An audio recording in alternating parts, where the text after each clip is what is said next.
انسانی ظرف۔ ایک نوجوان اپنی زندگی کے معاملات سے کافی پریشان تھا۔ ایک روز ایک درویش سے ملاقات ہو گئی تو اپنا حال سنایا۔ کہنے لگا، بہت پریشان ہوں، یہ دکھ اور پریشانیاں اب میری برداشت سے باہر ہے۔ لگتا ہے شاید میری موت ہی مجھے ان غموں سے نجات دلا سکتی ہے۔ درویش نے اس کی بات سنی اور کہا، جاؤ نمک لے کر آؤ۔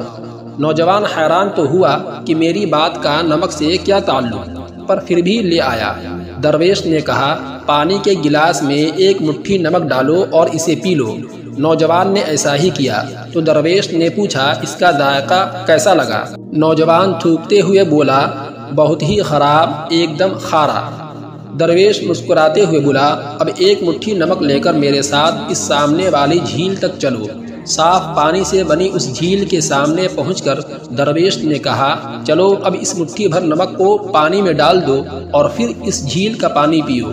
نوجوان نے پانی پیا تو درویش نے پوچھا، بتاؤ اس کا ذائقہ کیسا ہے؟ کیا اب بھی تمہیں یہ کھارا لگ رہا ہے؟ نوجوان بولا، نہیں، یہ تو میٹھا ہے، بہت اچھا ہے۔ درویش نوجوان کے پاس بیٹھ گیا اور اس کا ہاتھ تھامتے ہوئے بولا، ہمارے دکھ بالکل اسی نمک کی طرح ہے۔ جتنا نمک گلاس میں ڈالا تھا اتنا ہی جھیل میں ڈالا ہے، مگر گلاس کا پانی کڑوا ہو گیا اور جھیل کے پانی کو مٹھی بھر نمک سے کوئی فرق نہیں پڑا۔ اسی طرح انسان بھی اپنے اپنے ظرف کے مطابق تکلیفوں کا ذائقہ محسوس کرتے ہیں۔ جب تمہیں کوئی دکھ ملے تو خود کو بڑا کر لو، گلاس مت بنے رہو بلکہ جھیل بن جاؤ۔